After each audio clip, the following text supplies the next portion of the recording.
എൻ്റെ ഒരു പുതിയൊരു സ്റ്റുഡൻ്റാണ്. ഞാൻ മണികണ്ഠൻ നവജ്യോതിയാണ്. ഞാൻ ഒരു ഡ്രൈവിംഗ് ഇൻസ്ട്രക്ടറാണ്. ഈ കാണുന്നത് ഈ വണ്ടി, ഈ ചെറിയ റോഡിൽ കൂടി ഈ വണ്ടി ഇറങ്ങുന്ന ദൃശ്യമാണ് ഞാൻ ഷൂട്ട് ചെയ്തുകൊണ്ടിരിക്കുന്നത്.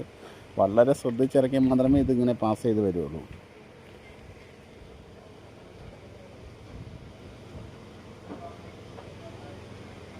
കാരണം ഒരു സൈഡ് അങ്ങോട്ടും ഇങ്ങോട്ടും ആയിക്കഴിഞ്ഞ് വണ്ടി തട്ടും.